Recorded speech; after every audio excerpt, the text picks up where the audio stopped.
बिस्मिल्लाहिर्रहमानिर्रहीम। एक ताज़ा आलिमी तहकीक के मुताबिक आलूदगी दुनिया भर में लाखों अफराद की अमवात का सबब बन रही है। हलाकत आलूदा हवा और पानी के ज़रिए दिल और फेफड़ों के मुख्तलिफ बीमारी में मुब्तला होने के बायस होती है। रिसर्च से ये पता चला है कि आलूदगी के सबब हलाक होने वाले करीबन 90% अफराद का ताल्लुक या बदतर इक्तिसादी सूरत हाल वाले ममालिक से होता है। अलावा अजीम तेज़ी से सनअतकारी की जानिब बढ़ते हुए ममालिक जैसे भारत, पाकिस्तान, चीन, बांग्लादेश और मडगास्कर में आलूदगी से होने वाली अमवात का तनासुब 1/3 है।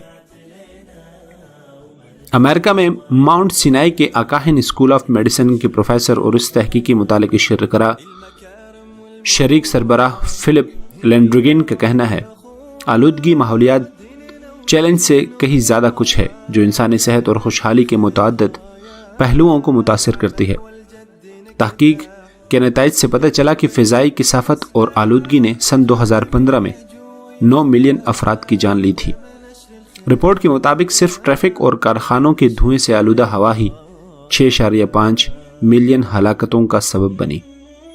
बड़े पैमाने पर इंसानी अमवात का दूसरा सबब आलूदा पानी है, जिसके पीने से मादे की बीमारियां और बैक्टीरिया या फिर इन्फेक्शन जन्म लेता है।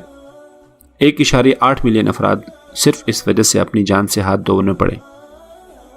सन 2015 में आलूदगी से सबसे ज़्यादा 2.5 मिलियन अमवात भारत में हुई, जबकि दूसरे नंबर पर 1.8 मिलियन जानों का ज़िया चीन में हुआ।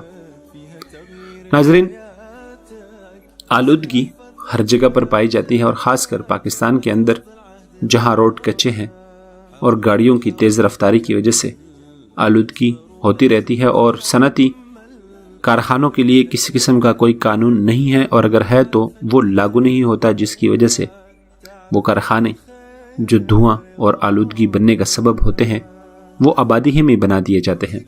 इस वजह से बहुत सारे मसाइल का सामना होता है।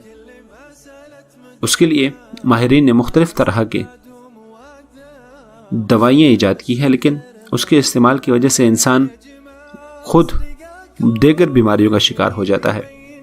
इसलिए वो लोग कि जो ऐसी जगहों पर खड़े होते हैं जिन्होंने बर्रास्त आलूदगी का सामना होता है, गर्द गुबार का सामना होता है, और ऐसे लोग कि जो मुख्तलिफ फैक्ट्रीज में काम करते हैं जहाँ धुआं हो, जहाँ गर्द गुबार हो, तो उनके लिए आज हम आपको एक बेहतरीन चीज़ बताने वाले हैं, और वो सिर्फ और सिर्फ गुड़ है। गुड़ नाजरीन एक ऐसी चीज़ है कि जिसके तिब्बी फ़वाइद को अगर बयान किया जाए तो शायद आप हैरान हो कि एक छोटी सी चीज़ के अंदर इतनी ज़्यादा फ़वाइद। इसके अंदर कैरोटीन होता है, निकोटीन होता है, एसिड होता है, vitamin A, vitamin B1, vitamin B2, vitamin C के साथ आयरन और फास्फोरस भी पाया जाता है। इसका मिजाज गर्म और दूसरे दर्जे में पुराना गुड़ खुशक होता है, जबकि नया गुड़ कफ, दमा, खांसी, पेट की कीड़े वगैरह जैसे मुख्तलिफ अमराज के लिए मुफीद तरीन करार दिया गया है। गुड़ निज़ाम हज़म की भी इस्तिलाह करता है, कब्ज़ दूर करता है और गैस की तकलीफ से निजात दिलाता है। ऐसे ही शिरखार बच्चों की माएँ जिनके दूध बच्चों के लिए काफ़ी नहीं होता, वो सिर्फ इतना करें कि दूध के साथ सफ़ेद ज़ीरे का सफ़ूफ और गुड़ सुबह शाम इस्तेमाल करें। इससे दूध की मिकदार बढ़ जाती है। हाफिज़ा तेज़ करना हो, यादाश्त बढ़ाना हो तो गुड़ का हलवा खाएं, और वो तलवा जिनको सबक ही ना याद होता हो वो सुबह शाम गुड़ का हलवा इस्तेमाल करें। इसकी वजह से जिस्म में इतनी ज़्यादा तब्दीलियाँ पैदा हो जाती है कि इंसान हैरान हो जाता है। नाज़रीन, उम्मीद करते हैं कि आपको ये गुड़ वाला नुस्खा पसंद आया होगा। इसलिए अगर आप ऐसे इलाके में रहते हैं जहाँ गर्द गुबार ज़्यादा है तो गुड़ की डली अपने मुंह में रखकर उसको चूसें। इसकी वजह से गर्द गुबार ऐसे साफ़ हो जाता है जैसे किसी दवाई से होता है। इसलिए मसनूई दवाइयों से ख़ुद को बचा कर रखें और कुदरती चीज़ों का इस्तेमाल करें।